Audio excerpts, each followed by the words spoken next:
All right, before I do anything else, I want to give a big thank you to my members and my supporters, those of you that have used my affiliate links. It's been incredible. Thank you so much for supporting my content creation and my astrophotography. It would be really difficult to do what I'm trying to do without you, so I really appreciate it. And in fact, for this video, my members and supporters and those of you that made purchases using my affiliate links allowed me to purchase Pixinsight. So that's a pretty big chunk, and I just want to tell you how much I appreciate that you supported me in this. And I wanted to start doing some Pixinsight videos. Now, I'm obviously not a Pixinsight expert by any means. You know, I used the trial version for 45 days, and then I purchased the license here recently. So, you know, I've got maybe 2.5 months in that neighborhood of Pixinsight experience right now. So I'm actually, you know, if you see something that I'm doing and you got a better way, or you think that I could approach it differently, I want you to let me know down in the description. The whole thing that I'm doing here is about learning and getting better at stuff. So I'm going to do my best in Pixinsight, and I'll show you how I go about things for now. And I'm getting around in it, and I enjoy the software. So, but anyway, again, the point is, thank you very much.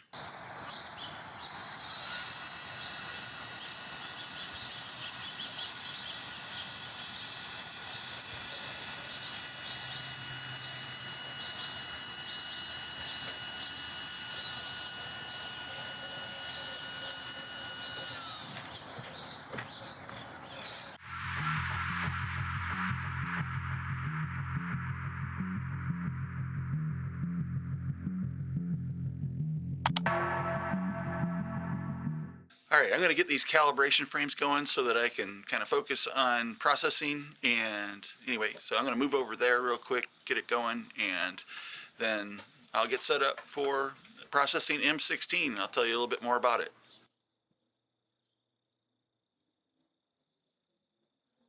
So yeah, the Eagle Nebula, Messier 16, or M16 as we normally refer to it, is an emission nebula. It's about 7,000 light years from Earth, discovered by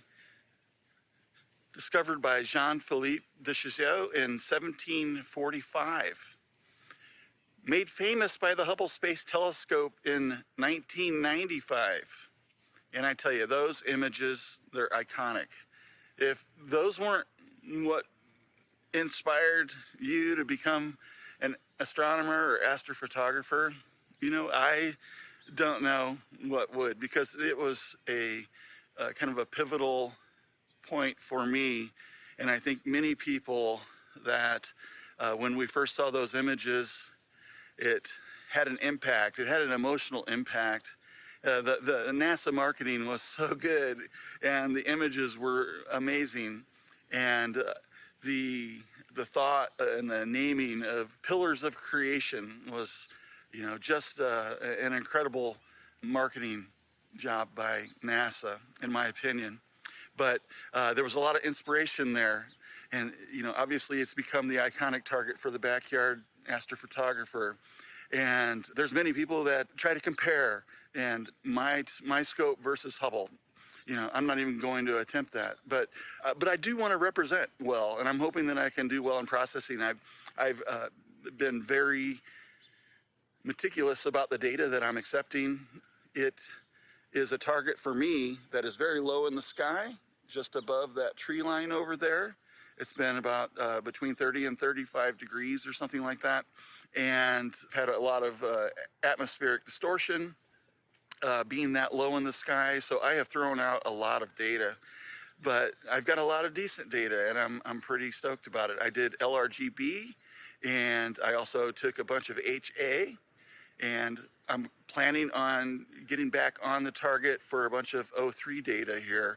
So hopefully I haven't lost it. It's getting late in the season for M16, but I'm hoping that I can collect my O3 data before it's gone for the year. M16 is 7,000 light years from Earth, and it is an emission nebula located in the constellation Serpens, and it's like 70 by 50 arc minutes size in the sky. So it's a large target. It's got a magnitude of negative 8.16 approximately. And so it is somewhat bright.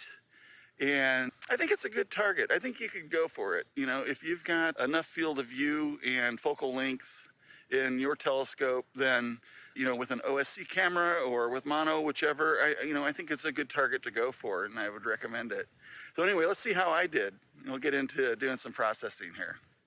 All right, so I'm going to go ahead and start in, and I'm actually going to go through the entire process, blinking and everything, but I am going to either speed through or cut through a lot of this, especially like, you know, blinking and stacking, and I'll probably use the Pixinsight fast batch processing, which will still take a while because I've got a lot of data. So obviously I'm not going to be wading through that, and I probably won't speed through it. I'll cut through that, but I'll show you the beginning steps and what I'm doing, just so it's included as part of the process, and then move on through and get into the actual processing as quickly as possible here. So I won't drag you down with a bunch of time spent in all the prep work, but I do want to show you just briefly the prep work that I do and to get ready for putting together my processing session.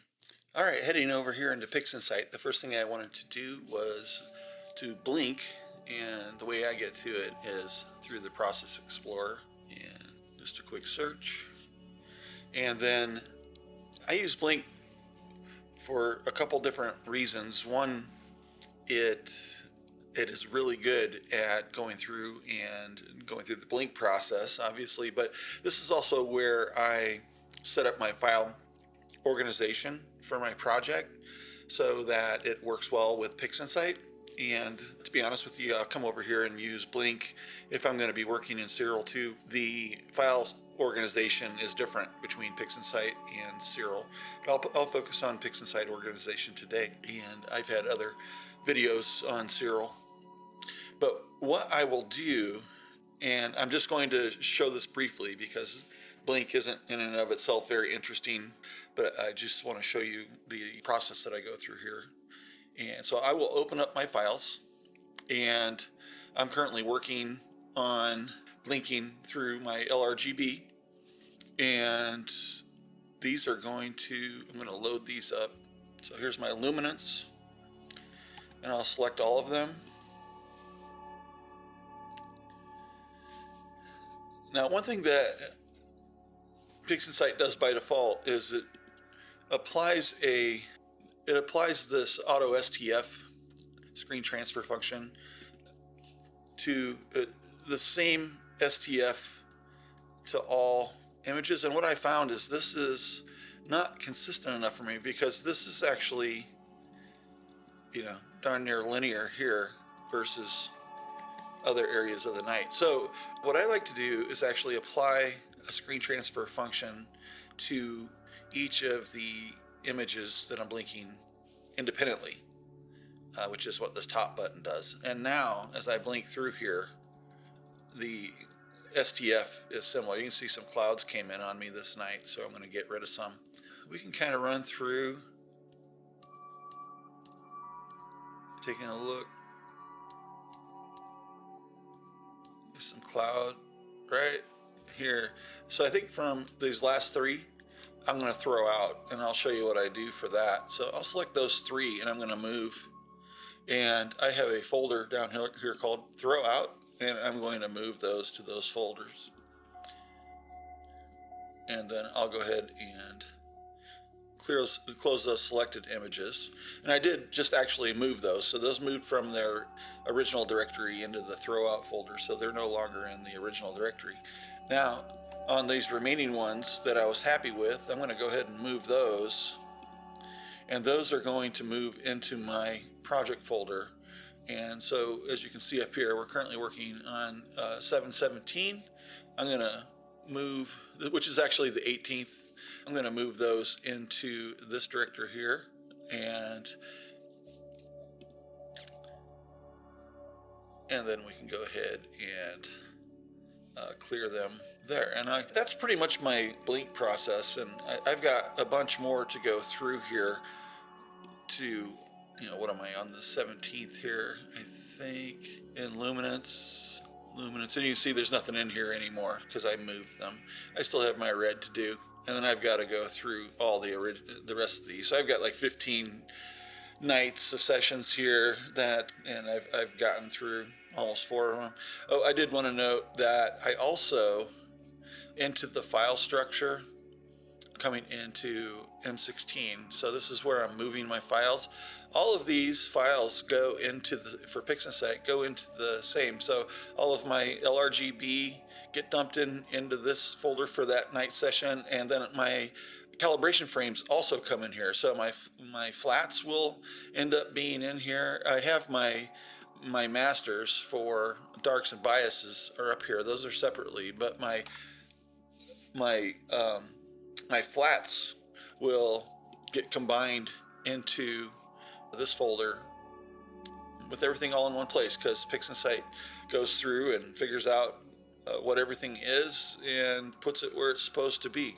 And all I have to do is have everything in the same folder, which is actually quite nice. I'm considering setting up my Nina just to start automatically putting things into the Pixinsight organization for me, so I don't have to actually sort through the LRGB folders anymore and things. But we'll see, because I do still use Cyril, and this makes it at least partially compatible to work with both of them easily without, I could do like filtered searches and things like that, so I do have options in order to do that automatically, in selecting files and getting files selected for the particular night session and things like that I might use in Cyrillic or something. It's not that hard, but we'll see. It's not too difficult to do this either. All right, I'm going to finish this up, and I will spare you the rest of it. And when I come back, I'll have all the files organized and ready to jump into the fast batch pre-processing. All right, so back over here in Pixinsight, I have completed the blinking, and I have all my files ready, and I have pulled up fast batch pre-processing here. So this is kind of like the FBPP, except this is the Pixinsight's newer feature for the fast batch pre-processing, and I've been using it and I like it. It is much faster. So I'm gonna see how it goes here in this project, but it's fairly simple, straightforward to use. The first thing that I want to do is to go ahead and load up my files. So I've got all of my blinked images are here. So I'm going to choose this M16 directory, which is going to basically load my darks and biases, and then all of these subframes, and so all the subframes and calibration frames are going to get loaded. And we just get a diagnostic message here and make sure that's all good. So I've got 866 frames total from all the sessions and calibration. All right, so this is incorrect right now because, and I'll show you, if I go over to my lights and calibration frames, none of these are organized by their session dates. So these are all grouped together, and what I want to do is use the grouping keyword to get these grouped together. And if we recall, in my file tree, I created an M16 directory here, and I've got this keyword M16 on all these. So I'm going to type M16 over here in the keyword, and I'm going to add that. Okay, and notice over here now, we've got everything grouped into their session dates, and that's going to do the same thing with calibration frames. So if we look down and verify that we've got green check marks on everything, that there's no problems. In post calibration. Okay, so I wanted to pull this up because I have not been drizzling previously in Pixinsight, but then I did some research on it, and I came across this by one of the Pixinsight administrators, and they're recommending that regardless of OSC or mono, that drizzle at 1 by will avoid artifacts of interpolation algorithms they have in Pixinsight. So they recommend that both OSC and monochrome images be drizzled to reduce this type of artifacts. And there was some discussion on here, and Adam, I'm assuming that's Adam Block, chimed in with questions. And it really got resolved that they recommend using drizzle on a regular basis when you have at least 15 well dithered frames. So all of my images they're all dithered, and so I think based on what I'm reading here in the Pixinsight forums that I'm going to go ahead and select to enable drizzle. I'm going to do it at 1 time drizzle, and I'm going to apply to all the groups. Does everything that I've got. So you can see now drizzle is applied. I also saw a reference to in the fast integration for waiting for PSF, signal to noise ratio. I think I am going to try that too. So basically these are 2 settings that I haven't tried before, so we'll see how it works out. And at this point I believe that that's all I really need to set up. I already have my output directory chosen. I'm going to move it into this processing directory, and at that point I can just hit start, or run rather, and then I get this report, and this is telling me that it's going to significantly impact the amount of time. That's fine. And then I get the rest of the report down here as to the estimates for storage space that I'm going to need, and ensure that I have enough. I've got 316 gigabytes available. It's going to take 157. And that is cool. So I will go ahead and continue. So the fast batch processing is going to run. This is the pipeline, and as you can see, it's starting to move through that. This will take a while. I don't know how long. I will be back once this completes. All right, so the fast batch pre-processing completed, and it was in 1 hour and 57 minutes and some change, which may not necessarily seem like that fast, but I can assure you that I have had experiences using the regular FBPP that were 4 hours or more. So, this is actually probably pretty good with the amount of frames. We're all success, so I didn't lose any, didn't drop any out or anything like that. I had 70 blues and 89 greens, 92 HA images, 68 luminances, and 66, I guess, red images. So I think that's the sum of the images, and, well, no, that's the light frames. So yeah, so that's the total. We'll look at some statistics here in just a second. So when this is, I go ahead and click on the done button, and this will generate the log report for me. And I like to save this. I may not need it, but I have been able to come back. I don't have any errors at this point, but if need be, I can come back and reference it. So I'll save this off to the logs that are in my project folder and click on done. And at this point, we have completed our stacking basically. And if I look at what post-calibration, we can see everything that was selected with our statistics, our numbers. So we had 5 hours and 50 minutes here of my blue, and 7 hours of green, 7 hours 25, 7 hours and 40 minutes of HA, and 5 hours and 40 minutes of luminance, and 5 hours and 30 minutes of red. All right, with that, next step is going to be to go ahead and get the masters loaded in. So we'll go ahead and exit out of FBPP because we are done with it for now. All right, I want to take a look at what we've got. So if I go into File Explorer, I've got the Drizzle masters selected here, which I'm going to drag them in and have a look. I think it's cool that I also get the master lights that are undrizzled. So if this doesn't turn out the way that I had hoped, then I can always go back over and work with those. I'll drag these out.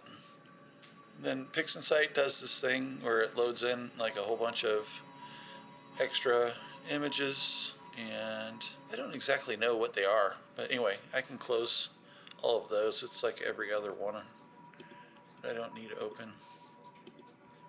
We'll get rid of those. And then I'm going to go ahead and I'll select my luminance, and let's go to tile windows, and we'll get those organized. And I'm going to rename and shorten these a little bit. We'll call this Loom, and we'll call this one Red, and we'll call this one H Alpha, and we'll call this one Green, and that leaves Blue. Alright, and then I want to go ahead and let's have a look at what we've got here. We'll apply a screen transfer function to all these.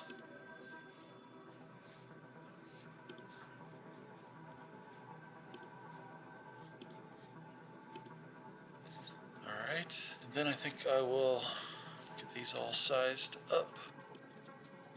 Alright, and then I'm going to apply a dynamic crop and taking a look around here. So I've got stacking artifact on my HA on the left side.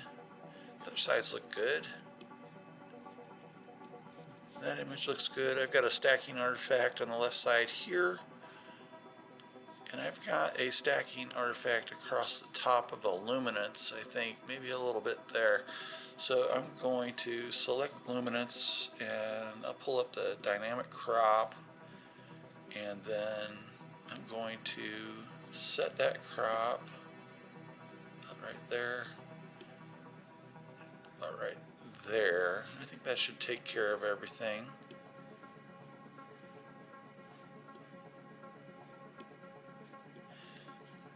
Alright, and then I'll put that on the side so I can reuse it, and we'll crop.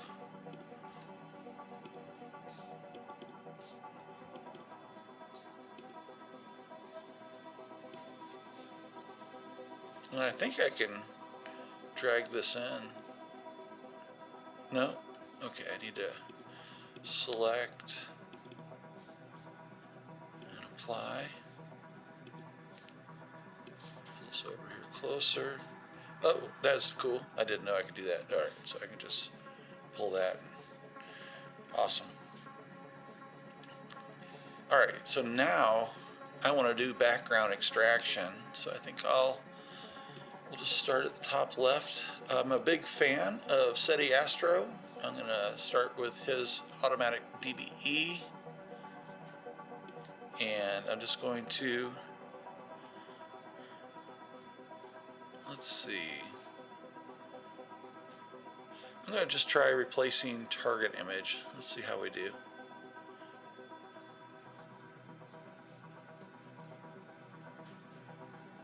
And I don't need to see the extracted gradient. Let's execute that. Alright, complete. Yeah, and that looks nice. Okay, let's go ahead and do this one. I should see if I can. I'm sure I can. Wait, before I do that, let's set this up. So, don't want to see that, and we're going to just execute. We're going to replace target image. Okay, now I'll make a shortcut for that, and then let's execute. All right, excellent. I think that looks really good. So I'm going to see what happens. So if I drag this out and drop it, love that. Now this is probably the worst one. Oh, no, we didn't quite get it. I think I might need to try running it again, but I'll do the other ones first. No, actually, I'll do this because it'd be easier to back out of it from history if I need to. Well, let's just try running that on there again. Now I think I can get better. I am going to undo. Alright, so we're back to where we were. I'm going to run the DBE on these other images. Alright, looks good.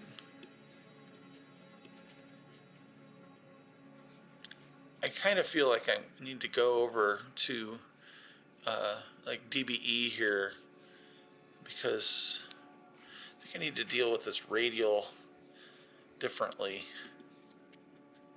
I'll keep trying the tool here though. So I wonder if tolerance going lower.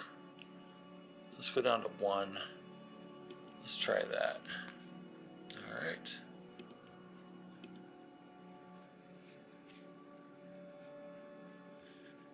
Did that get better? Yeah, it got better. Let's go lower. I think that might have been the right direction. 0.5.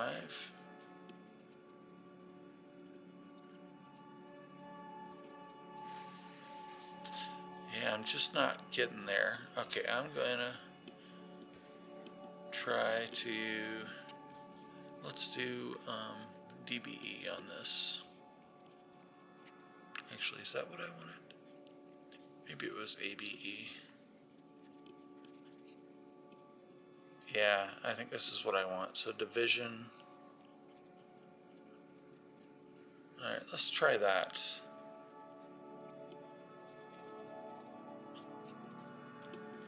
Alright, I'm going to replace the image on this one because I'm going to run multiple. So replace target image. Discard the background model. And then let's put a subtraction on there.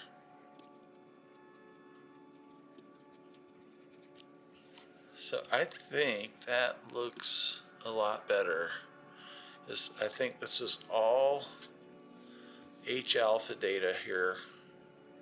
I still have I need to do another dynamic crop because I didn't get all of this on the side there. It looks like maybe a little bit more across the top, but I think I'll leave that alone. It's not that bad, and I think that is going to work its way out in processing here. Okay, I think I'm going to go with that.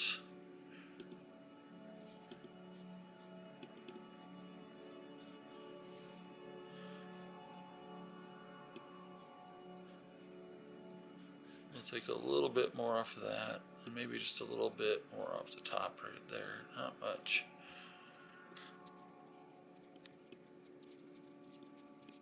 Alright, since the fast batch pre-processing I don't believe does image solving, and we can verify that by taking a look at these images here, none of them have coordinates. So I need to run plate solver on these next, or image solver. And then I've also noticed that the date is not getting automatically populated. I don't know why that is, but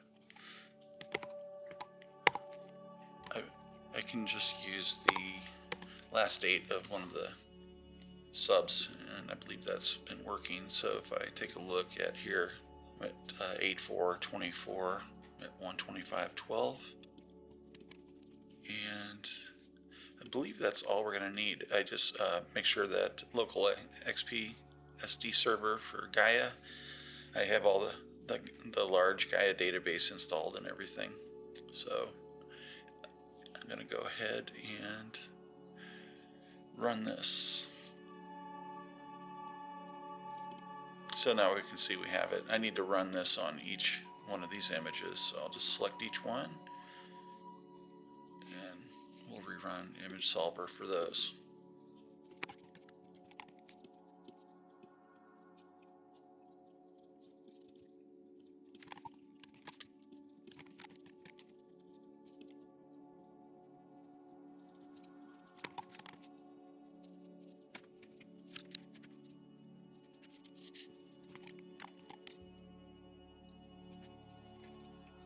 Alright, we should be able to proceed now. The next thing that I want to do is a linear match on these.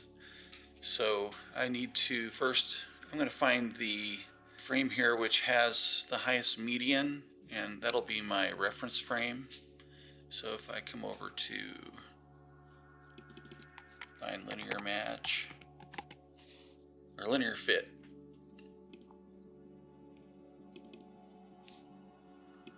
alright.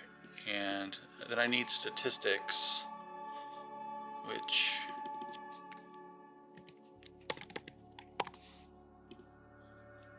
I can use to double check. And I believe Loom is probably going to be my highest median. So 2.9, we can just check. Blue is 1.2, green's 1.2. Let's look at this H alpha. Yeah, it's low. And red, yeah, is low. So luminance is going to be our reference image. And so then I can just simply apply linear fit to each one of these. Basically what I'm doing is leveling out the brightness, and then we can clear and reapply.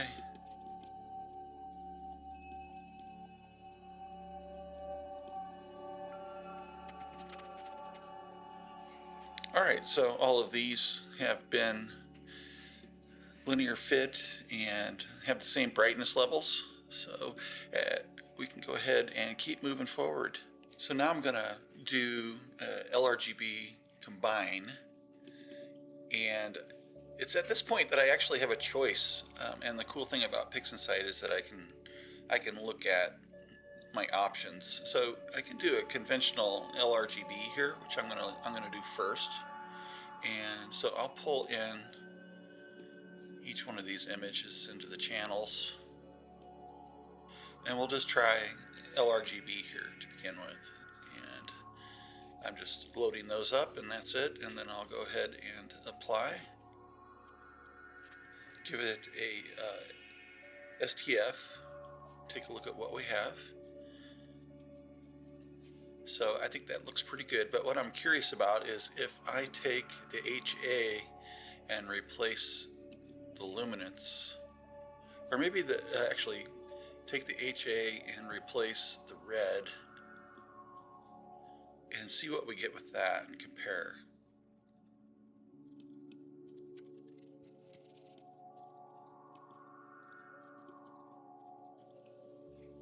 So that's a pretty good option there. I actually like this. I am curious if I just do the standard LRGB and then bring the HA onto that. But I think of these two, I like this option better. So I'm going to save this one as, this will be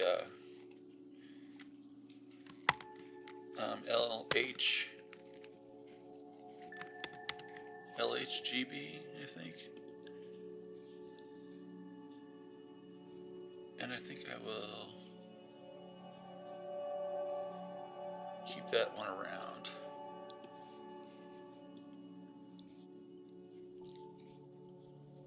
And discard this one. All right. Then the other option is to look at an LRGB here, and we'll take the luminance red, green, and blue. I guess I should have saved that other one. It's the same thing.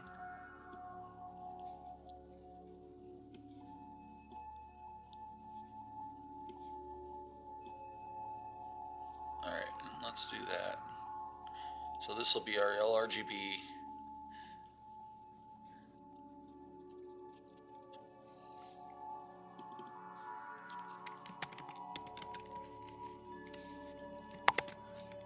And I should actually show you. I did a test that I did not record here, and I want the clone. Yeah. So this is an LRGB without the linear fit here, and I like what was happening better with the linear fit. So if I size these up, there's just, it seems like more detail. I think this got washed out because some of the imbalance of the colors, and this just came out sharper to me, more detail, and this was a little bit more washed out. So I prefer this one that I actually performed the linear fit on. So we'll move forward with that. And let's see, so I think at this point I can minimize these. I'll leave the HA up there for now. So this is the LRGB fit, and there's the LH.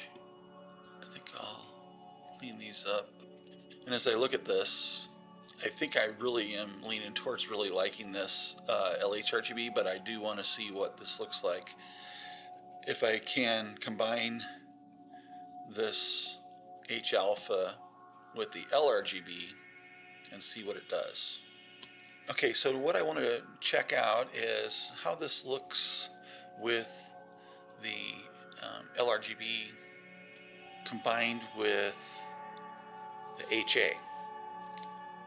But not, in this case, I got rid of the red, and I want to try applying this and adding it to the LRGB that still has the red in it. So for that, I'm going to remove stars at this point, and I'm going to minimize the LHGB, and I'm going to remove the stars from the LRGB. I'm going to use StarNet for that. Select.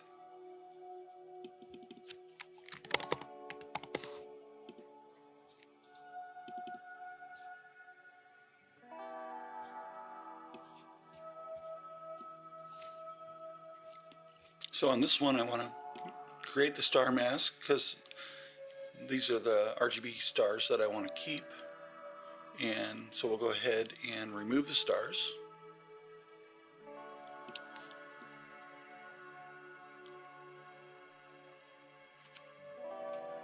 And then I'll be back when this completes, because this will be a bit. All right, star mask completed. And I'm gonna set this aside for now. I'll put that up here.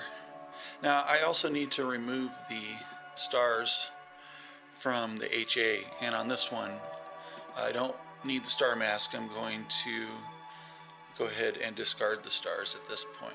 So we'll go ahead and run that and remove the stars from the H alpha.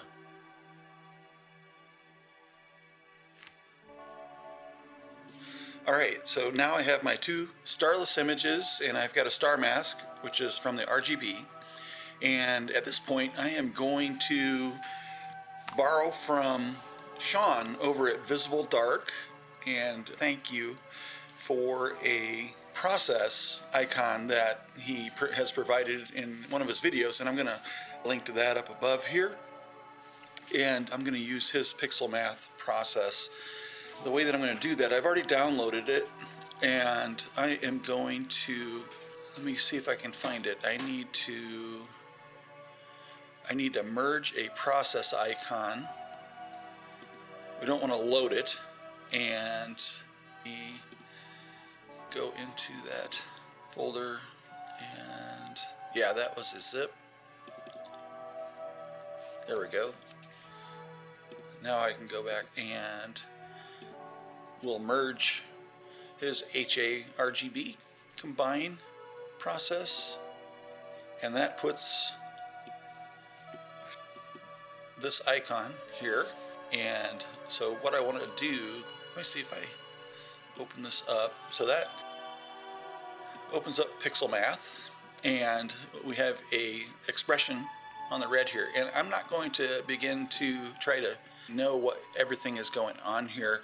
However, I know that this variable, I can, based on what I drop on here, will take in the name of the image. So each one of the greens, I think this just leaves the green alone.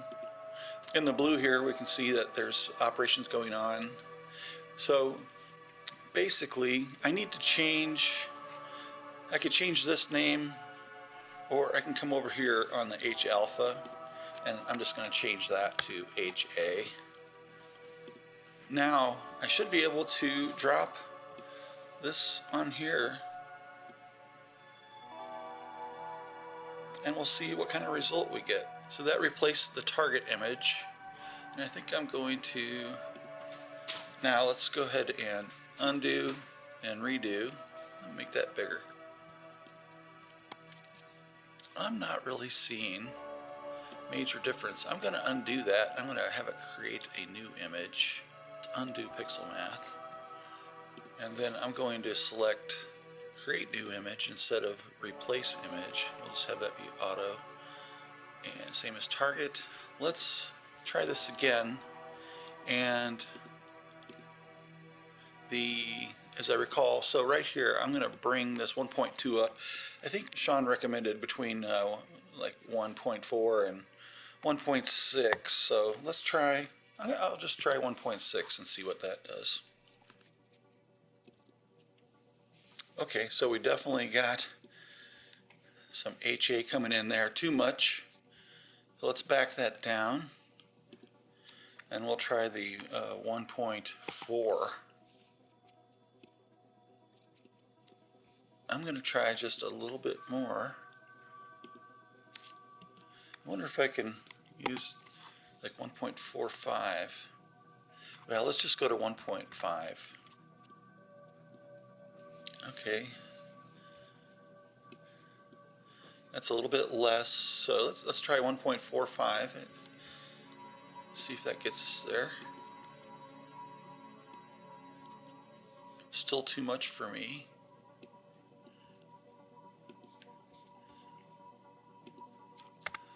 .42. Let's try 1.43. I think that might have been the number. Okay, I like that. That filled in really nicely, these HA regions out here. I'm wondering, I don't know if I need a mask. Let's look at these two images side by side. So 1.43 was the only change we made. So then close that.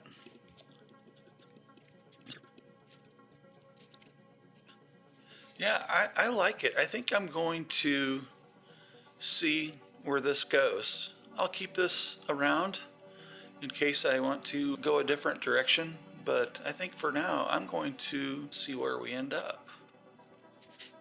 Okay, I want to go ahead and move forward on processing this image. So the first thing I'm going to do is address the noise here before we do anything else, which isn't horrible, but we can get in there and there's some speckling. So I want to deal with that before we move on. So I'm going to apply Noise Exterminator, and nothing special here, just these settings, and we can have a look at it. But if I zoom in here, we can see that it's smoothed that out really nicely. So we'll go ahead and apply that. All right, great. And now I want to go ahead and apply a statistical stretch. So we'll go ahead and take the STF off here, and I'm going to pull up Seti Astro's statistical stretch tool, and this is a great tool. So I'm going to set this up at 0.25 target median. It's going to be a linked stretch. I am going to boost the curves here a little bit because I really like the way that this works, and I'm probably going to end up wanting that here in a few steps anyway, and I can just take care of it at this point. And I'm just going to execute on this. Okay, this is great. It's really looking nice. I want to come in, you know, it doesn't have a whole lot of noise. I think it can use some sharpening here coming up, but first I want to go ahead and I want to do a curves transformation, and I just want to basically do a boost here on the mid, just a slight bump. We'll go ahead and look at that. We're just going to bring up the color a little bit, not much. All right, and then I want to go over to, that was a saturation, I'm going to go over to the RGBK, and then these dark areas here, you know, let's put a pin on that about right there, and then we just want to bring this up just a little bit, really kind of bring that vibrance up to get a little bit more color and contrast out of that. Let me see what happens if I pull this down just a hair up here at top.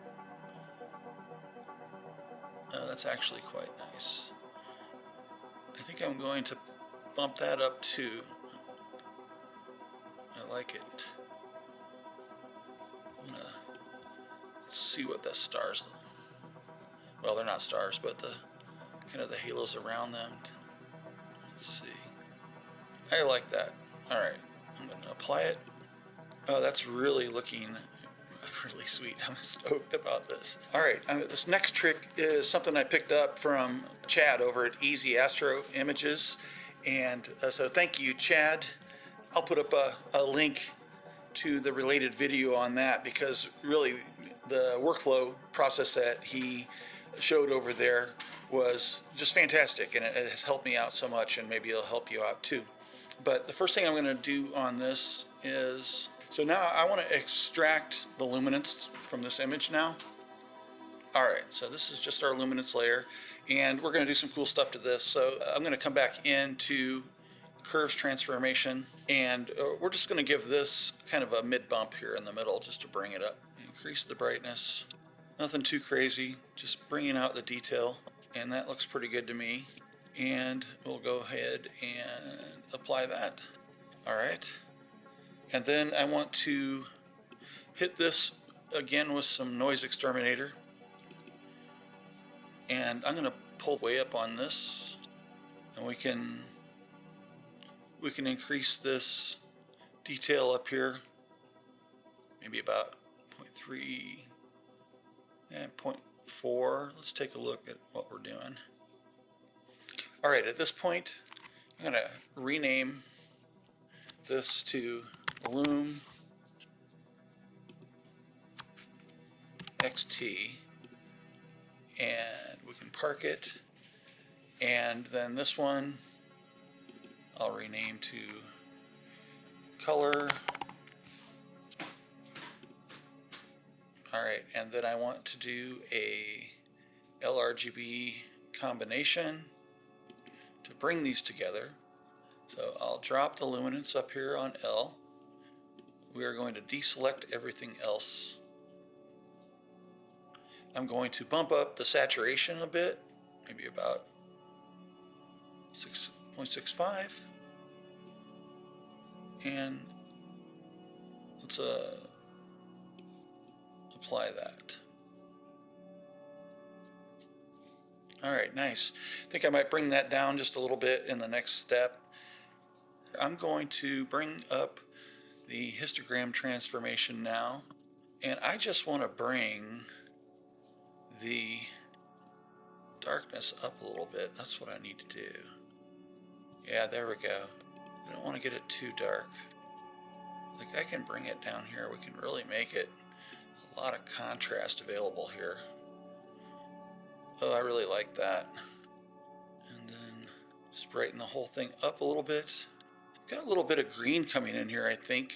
I'm going to apply that, and I'm going to do a SCNR just to see what that does. Yeah, I think that's better. I got a little bit more browns now and don't have that tint. All right, and then I think I want to go and mess with some curves transformation just a little bit, and let's see where we're at. We're real strong in the red, which is expected. I think I just want to go to some saturation here, and I would like to see some more of these browns maybe. So I'm going to pin low and push these browns a little bit. Okay. And maybe pull this back down just a hair. And on the RGBK, I should look at this. Yeah, so I got those browns to come out pretty nicely there. And maybe down here just a little bit. Got these nice kind of blues that are kind of coming out a little bit. I think maybe if I don't want to get it oversaturated. Okay, I'm going to reset this. Let's work on the color saturation again. I want to take a look at these browns so we can see those are in here. We'll pin the bottom. We're going to push those browns up a little bit. Alright, now this area, which is low, I think we'll bring that up just a little bit. That's nice. Alright, and then let's look at the RGBK. Just a little bit of bump in the middle, I think. Brighten it. What happens if I darken down here? Yeah, let's pull that down. We're getting more detail out of the center.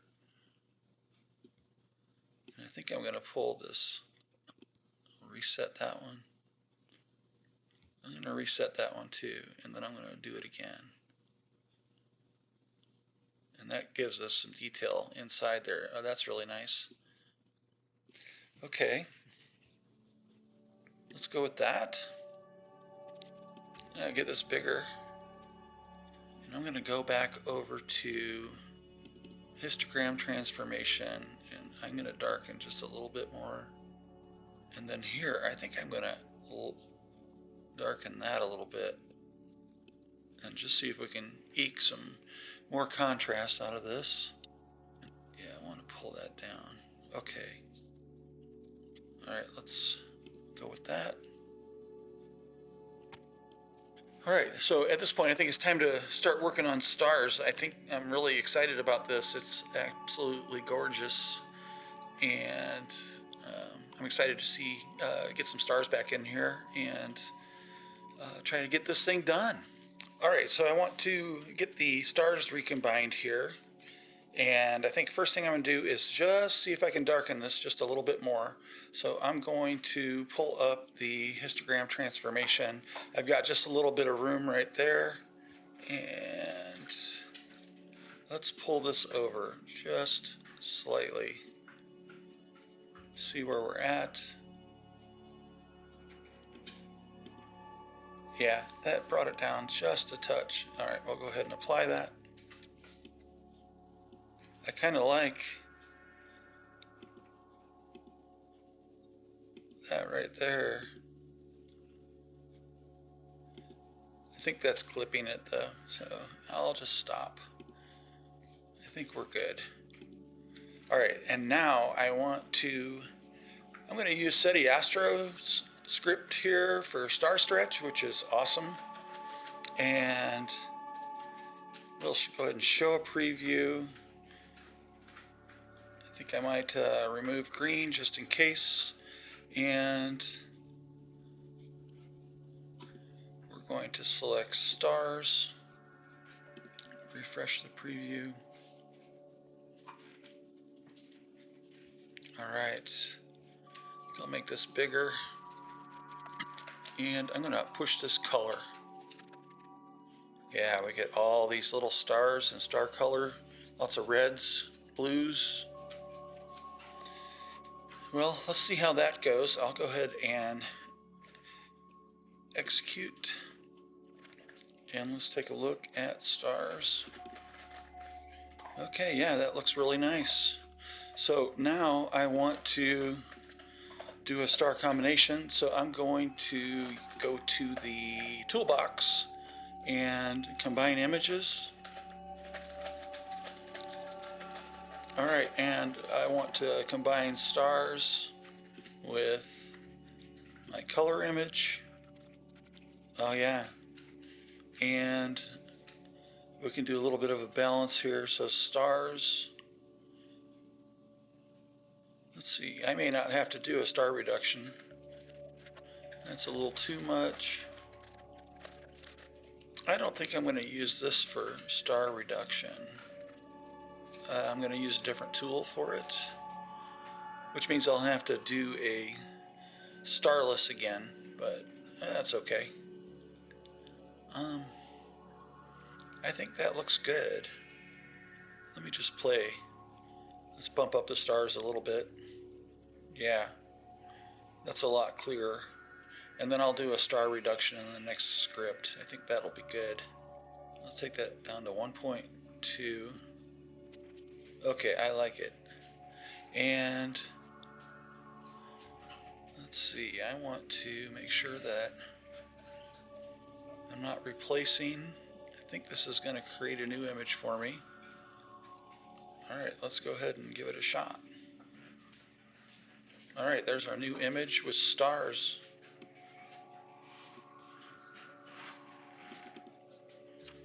And I think I can start giving this one a name. Alright. We can minimize these two. And then I'm going to run the star reduction script now. And we'll generate a starless view. And this will take a while. Alright, this is finishing up.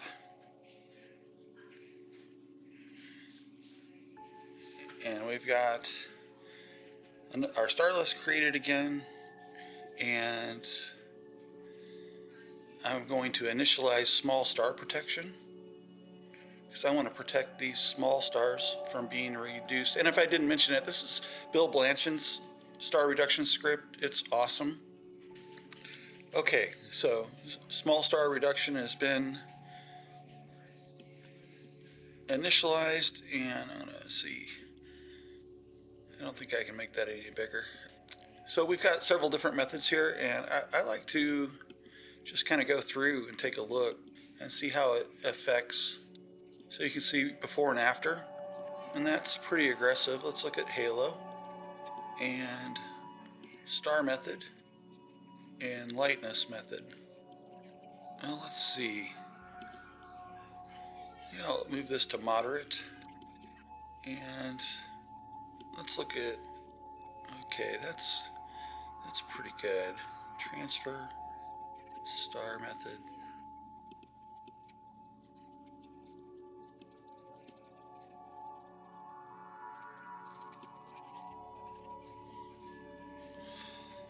Let's take a look at how we did here.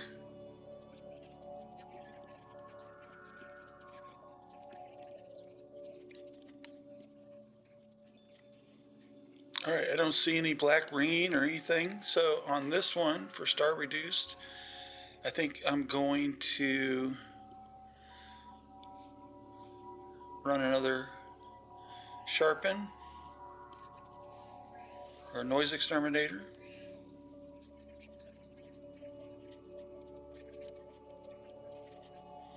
I think I need to rotate this image. We'll go to geometry, and I'll do a fast rotation, 180 degrees. Actually, let's undo that. Yeah, I think that's orientation that I want. And then I want to do a crop and just clean up a little bit of artifacts that I see came out here. So we'll do, I don't know why that sticks. We'll take that to about right there. That looks pretty good. I think that looks good too. Yeah, I think it just was the top. All right, I think that looks good. I think that's the final image. So really, really pleased with this. I thought that went well. This was quite the session, and really happy with the results. I hope you like it. I'll throw this image up here on the way out.